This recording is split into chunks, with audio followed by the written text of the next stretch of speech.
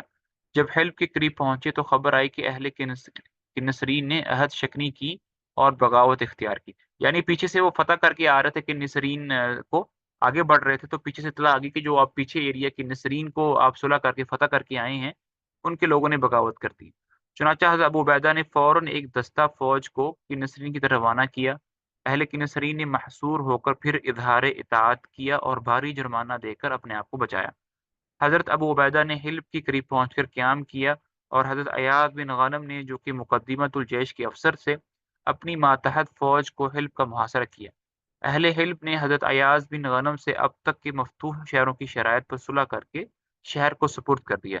حضرت ابو عبیدہ نے ان شرائط کو جو ایاز بن غنم نے طے کی تھی جائز قرار دیا اور اپنے دستخط سے معاہدہ لکھ دیا۔ حلب کو فتح کر کے حضرت ابو عبیدہ انطاکیہ کی جانب بڑھے۔ انطاکیہ قصر ہرقل کا ایشیائی دارالسلطنت تھا۔ یہاں ہرقل کے شاہی محلات بنے ہوئے تھے اور ہر قسم کی حفاظت کا سامان جو ایک دارالسلطنت کے لیے ضروری ہے یہاں موجود تھا۔ اس لیے مختلف مقامات کے مفرور عیسائی بھاگ بھاگ کر انطاکیہ ہی میں پناہ گزین ہوئے تھے۔ حلب کے بھی بہت سے عیسائی انطاکیہ میں آ گئے تھے۔ جب مسلمان انطاکیہ کے قریب پہنچے تو عیسائیوں نے انطاکیہ سے نکل کر مسلمانوں کا مقابلہ کیا اور شکست کھا کر شہر میں جا گھسے۔ اسلامی لشکر نے انطاکیہ کا محاصرہ کیا۔ چند روز کے بعد شہر والوں نے مجبور ہو کر جزیہ کے وعدے پر صلح کر لی۔ بعض عیسائی انطاکیہ سے کسی طرف خود کو ہی جلا وطن ہو گئے۔ مسلمانوں نے ان کے حال سے کوئی تعرض نہیں کیا۔ اس کے بعد خبر پہنچی کہ حلب کے قریب مقام مارہ مصرین میں مسلمانوں کے خلاف عیسائی لشکر جمع ہو رہا ہے۔ اس خبر کو سن کر حضرت ابو عبیدہ اس طرف کو روانہ ہوئے۔ وہاں بڑی بھاری جنگ ہوئی، بہت سے عیسائی اور رومی سردار مارے گئے۔ اہل مارہ مصرین نے اہل حلب کی طرح صلح کر لی۔ یہاں پر صلح نامہ ابھی مکمل نہیں ہونے پایا تھا کہ انطاکیہ والوں کی بغاوت و بدہادی کی خبر پہنچی، مگر ایاز بن غنم اور حبیب بن مسلمہ موجود تھے۔ انہوں نے لڑ کر عیسائیوں کو پھر مغلوب کیا اور شہر پر قابض ہو گیا۔ اس بغاوت و حبیب بن مسلمہ جو ہیں، حبیب بن مسلمہ کا نام یاد رکھیے، آگے بہت کام آنے والا ہے۔ جب حضرت معاویہ کا دارالحکومت آیا تھا تو حبیب بن مسلمہ جو تھے ان کے چیف آف آرمی سٹاف بنے تھے، تو اس لیے یہ نام یاد رکھیں۔ حبیب بن مسلمہ حضرت معاویہ کے زمانے میں ان کے چیف آف آرمی سٹاف بنے تھے۔ انہوں نے لڑ کر عیسائیوں کو پھر مغلوب کیا اور شہر پر قابض ہو گئے۔ اس بغاوت و بدہادی کے بعد انطاکیہ والوں نے پھر پہلی شرائط پر ہی صلح کی درخواست کی۔ حضرت ابو عبیدہ نے ان کی اس درخواست کو منظور کر لیا۔ عیسائیوں کی بار بار کی بغاوت و بدہادی دیکھ کر حضرت عبیدہ نے فاروق اعظم کو لکھا کہ ان عیسائیوں کے بار بار نقض عہد سے بعض اوقات لشکر اسلامی کو بڑی بڑی مشکلات کا سامنا ہو جاتا ہے، ان کے ساتھ کس خاص قسم کا برتاؤ کیا جائے۔ فاروق اعظم نے لکھا کہ عیسائیوں کے بڑے بڑے مرکزی شہروں اور قصبوں میں جن کو تم فتح کر چکے ہو، ایک ایک فوجی دستہ مدامی طور پر موجود رکھو۔ مدامی کا مطلب ہوتا ہے کہ ہمیشہ طور پر۔ پہلے کیا ہوتا تھا کہ وہ ایک شہر فتح کر کے وہاں سے نکل جاتے تھے، اگلے شہر میں چلے جاتے تھے۔ جب اگلے شہر میں جاتے تھے تو پچھلے والے بغاوت کر دیتے تھے، وہ پھر واپس لوٹ آتے تھے، جس سے پھر کیا ہوتا تھا، موومنٹ خراب ہوتی تھی۔ تو فاروق اعظم نے کہا کہ جب تم ایک شہر فتح کر لو، فتح کرنے کے بعد تم آگے بڑھو تو سارے کے سارے نہ جاؤ، بلکہ کچھ نہ کچھ فوج جو ہے اسی شہر میں رہ جائے، تاکہ اگر بغاوت ہوتی بھی ہے تو وہی چھوٹی سی فوج جو ہے وہ معاملات کو ہاتھ میں لے لے، پوری کی پوری فوج کو واپس آنے کی پھر ضرورت نہیں۔ ایسے ہر ایک ایسے ہر ایک حفاظتی دستے کو ہم بیت المال سے وظائف و تنخواہیں دیں گے۔ فتح انطاکیہ کے بعد ارد گرد کے تمام مواضعات اور قصبات نے بھی طیب خاطر مسلمانوں کی اطاعت قبول کی، اور پورس، پنج، تل، عزاز وغیرہ قصبات مفصلات بلا جنگ و پیکار مسلمانوں کی اطاعت و قبضہ میں داخل ہو گئے، اور فرات تک شام کے تمام شہر مسلمانوں کے قبضہ میں آ گئے۔ اب فرات جو ہے نا وہ عراق کے اندر ہے، اور دیکھیں فرات کہاں پر ہے، ایک منٹ میں شاید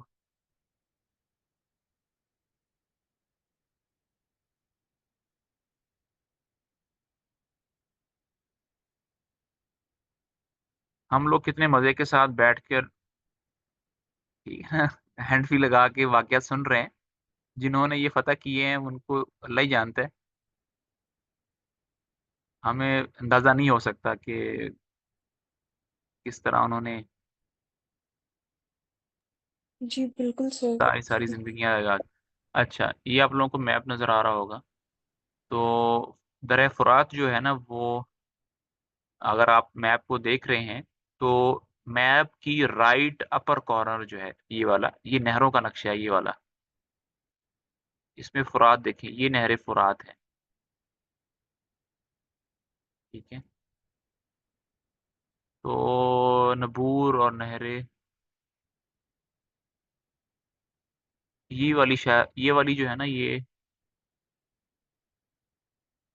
آئی تھنک سو کہ یہ والی نہر فرات ہے، یہ والی،